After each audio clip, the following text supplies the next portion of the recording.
ನಮಸ್ಕಾರ ಸ್ನೇಹಿತರೆ.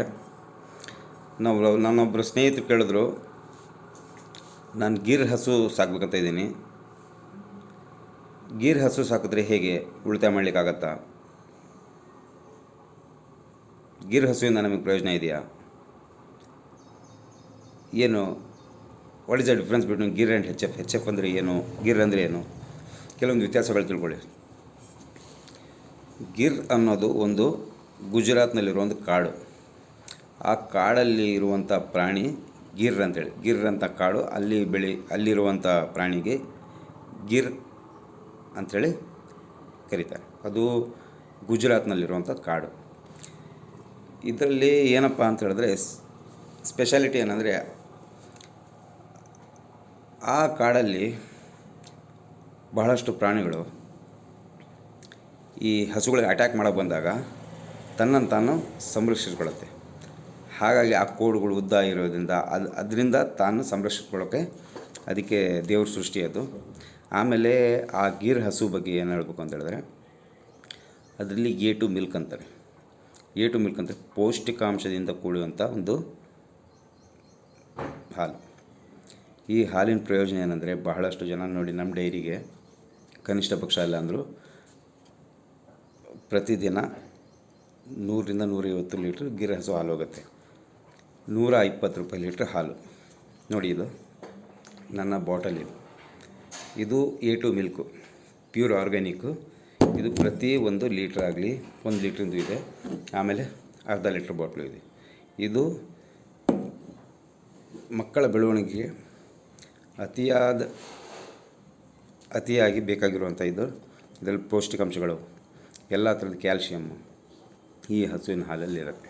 ಆಮೇಲೆ ಆ ಹಸುಗಳು ಏನಾಗುತ್ತಂದರೆ, ನೀವು ಗಿರ್ ಹಸು ಕಟ್ಟಬೇಕು ಅಂತ ಫಾರ್ಮ್ ಮಾಡಬೇಕು ಅಂದಾಗ ತನ್ನಲ್ಲಿರೋ ಮಾರ್ಕೆಟಿಂಗನ್ನು ಚೆಕ್ ಮಾಡ್ಕೊಳ್ಳಿ. ಈಗ ಬ್ಯಾಂಗ್ಳೂರ್ ಅಂತ ಸಿಟಿಯಲ್ಲಿ 200 ರೂಪೀಸ್ ಲೀಟ್ರ್ ಹೋಗ್ತಾಯಿದೆ ಹಾಲು. ಆದರೆ ನಮ್ಮ ಮಾರ್ಕೆಟಲ್ಲಿ ಆ ಹಾಲಿನ ಬಗ್ಗೆ ಅವ್ರಿಗೆ ಮಾಹಿತಿ ಇದೆಯಾ? ಆ ಹಾಲು ನಾವು ತೊಗೊಳ್ತಾರಾ? 8 ಲೀಟ್ರ್ ಹಾಲು ಬಂದರೆ 1600 ರೂಪಾಯಿ ಹಾಲು ಹೋಯಿತು. ಆದರೆ ಆ ಮಾರ್ಕೆಟಿಂಗ್ ಇಲ್ಲಿದೆಯಾ ಅಂತ ಯೋಚನೆ ಮಾಡಿ. ಇಲ್ಲಿ ಏನಂದರೆ, ಹಾಲಿನ ಬಗ್ಗೆ ಬಹಳಷ್ಟು ಜನರಿಗೆ ಏನು ಅಂತ ಗೊತ್ತೇ ಇಲ್ಲ. ಬೇಕಾಗಿರುವಂಥ ಮಗುಗೆ ಬೇಕಾಗಿರುವಂಥದ್ದು ಮೊದಲನೇದಾಗಿ ಹಾಲು. ಆ ಹಾಲಲ್ಲಿರುವಂಥ ಪೌಷ್ಟಿಕಾಂಶಗಳು,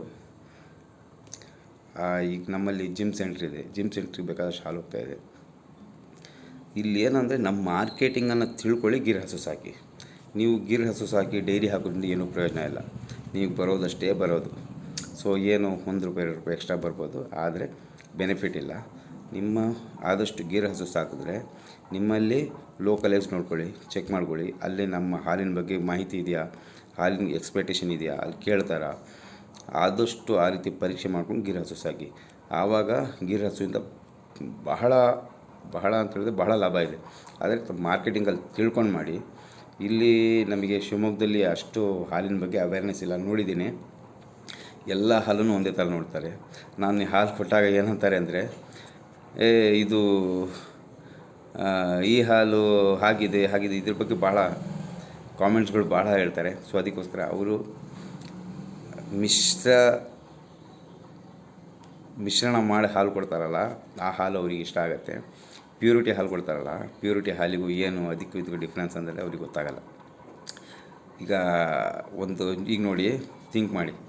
ನಾವು ಆ SSLC ಒಂದು 2000 ಒಳಗೆ, ನಾವು ಒಂದು 1990 ಸಮಥಿಂಗಲ್ಲಿ ಒಂದು SSLC ಓದುವಂಥ ಹುಡುಗ, ಅವನಿಗೆ ಆಗಲೇ ಮೀಸೆ ಗಡ್ಡ ಬರೋಕ್ಕೆ ಸ್ಟಾರ್ಟ್ ಆಗಿದೆ. ಯಾಕಂದರೆ ಅವು ಈ ರೀತಿಯಾಗಿ ಮಿಕ್ಸೆಡ್ ಹಾಲು ಇರಲಿಲ್ಲ ಅಲ್ಲಿ. ಆವಾಗ ಏನಾಗುತ್ತಂದರೆ, ನಾವು ಹಳ್ಳಿಗಳಿದ್ದಾಗ ನಾವು ಆ ಎಮ್ಮೆಗಳು ಹಸುಗಳು ಹಾಲು ಕರೆದಾಗ ನಾವು ಅದು ತೊಗೊಂಬರ್ತೀವಿ, ಅದನ್ನು ಮನೆಯಲ್ಲಿ ಅದು ಕುಡಿತಾಯಿದ್ವಿ. ಈಗ ಪ್ಯಾಕೆಟಿಂಗ್ ಹಾಲಲ್ಲಿ ಏನೇನಿದೆ ಅನ್ನೋದನ್ನು ನಾನು ಹೇಳೋ ಅವಶ್ಯಕತೆ ಇಲ್ಲ, ಬೇಡ. ಅದು ಮೇನ್ ಬೇಕಾಗಿರುವಂಥ ಹಾಲು. ಈ ಗಿರ್ ಹಸು ತಾನು ಸಾಕಬೇಕು ಅಂದಾಗ ಅಲ್ಲಿರೋಂಥ ಮಾರ್ಕೆಟನ್ನು ತಿಳ್ಕೊಂಡು ಮಾಡಿ, ಅಲ್ಲಿ ಆ ಹಾಲಿನ ಬಗ್ಗೆ ಅಲ್ಲಿರುವಂಥ ಲೋಕಲೈಸ್ ಜನರಿಗೆ ಅವೇರ್ನೆಸ್ ಇದೆಯಾ, ಹಾಲಿನ ಬಗ್ಗೆ ಮಾಹಿತಿ ಇದೆಯಾ, A2 ಅಂದರೆ ಏನು, A2 ಹಾಲಿನ ಬಗ್ಗೆ ಪ್ರಯೋಜನ ಏನು, ಯಾರಿಗೆ ಕುಡಿಸ್ತಾರೆ, ಏನಾಗುತ್ತೆ, ಅದ್ರ ಬಗ್ಗೆ ಎಲ್ಲ ಮಾಹಿತಿ ಇದ್ದವ್ರಿಗೆ ಮಾತ್ರ ಮಾಡಿ. ನಮಗೆ ಕನಿಷ್ಠ ಪಕ್ಷ 100ರಿಂದ 100 ರೂಪಾಯಿ ನಮಗೆ 1 ಲೀಟ್ರ್ ಸಿಕ್ಕರೆ ನಮಗೆ ಗಿರ್ ಹಸುವಿಂದ ಪ್ರಯೋಜನ ಇದೆ. 100 ರೂಪಾಯಿ ಒಳಗೆ ನಾವು ಹಾಲು ಕೊಟ್ಟು ರೂಪಾಯಿ ಒಳಗೆ ಏನಾದರೂ ಸೇಲ್ ಮಾಡಿದ್ರೆ ಅದರಿಂದ ನಮಗೆ ಇನ್ಕಮ್ ಬರಲಿಕ್ಕೆ ಸಾಧ್ಯತೆ ಇಲ್ಲ. ಅದರಿಂದ ಇನ್ಕಮ್ ಬೇಕು ಅಂದರೆ ಎಚ್ ಎಫ್ ಕಡೆ ಹೋಗಿ. ಆಮೇಲೆ ಹಾಲಿನ ಬಗ್ಗೆ ಬಹಳಷ್ಟು ಜನರಿಗೆ ಗೊತ್ತಿದೆ, ಈ ನಮ್ಮಲ್ಲಿ ಜಿಮ್ ಸೆಂಟ್ರ್ ಇದೆ, ಇಲ್ಲ ಅಂತ ಹೇಳಿದ್ರೆ ಈ ವಿದ್ಯಾವಂತರು ಜಾಸ್ತಿ ಇದ್ದ ಕಡೆ ಅವರಿಗೆ ಹಾಲಿನ ಬಗ್ಗೆ ಅವರಿಗೆ ಅರಿವಿರುತ್ತೆ. ಸೊ ಅಂಥ ಕಡೆ ನೀವು ಬೇಕಾದರೆ ಆಗಲೇ ಟಾರ್ಗೆಟ್ ಮಾಡಿ ಹಾಲಿನ ಬಗ್ಗೆ ತಿಳಿಸಿ. ಈ A2 ಮಿಲ್ಕ್ ಬಗ್ಗೆ ನಿಮಗೆ ಈಗ ಯೂಟ್ಯೂಬ್ ಓಪನ್ ಮಾಡಿಕೊಂಡ್ರೆ ನಿಮಗೆ A2 ಏನು ಡಿಫ್ರೆನ್ಸ್ ಬಿಟ್ವೀನ್ A2 ಮತ್ತು ಈಗ ನಾವು ನಾರ್ಮಲಿ ಏನು ಹಾಲು ಕೊಡ್ತೀವಿ ಅದ್ರ ಬಗ್ಗೆ ಎಲ್ಲ ಡಿಫ್ರೆನ್ಸ್ ಗೊತ್ತಾಗುತ್ತೆ. ಅದನ್ನು ತಿಳ್ಕೊಂಡು ಆವಾಗ ಗೀರ್ ಹಸು ಸಾಕಿ ನಿಮಗೆ ಅದರಿಂದ ಪ್ರಯೋಜನ ಆಗುತ್ತೆ. ಇಲ್ಲ ಅಂದಾಗ ಮಾರ್ಕೆಟಿಂಗ್ ಫೆಸಿಲಿಟಿ ಇಲ್ಲ ಅಂದಾಗ ನೀವು ಗೀರ್ ಹಸು ಸಾಕೋಕ್ಕೆ ಹೋಗಬೇಡಿ. ಅದರಿಂದ ನಿಮಗೆ ಇನ್ಕಮ್ ಬರೋಲ್ಲ, ಅದರಿಂದ ನೀವು ಏನೂ ಮಾಡಲಿಕ್ಕಾಗಲ್ಲ. ಓಕೆ.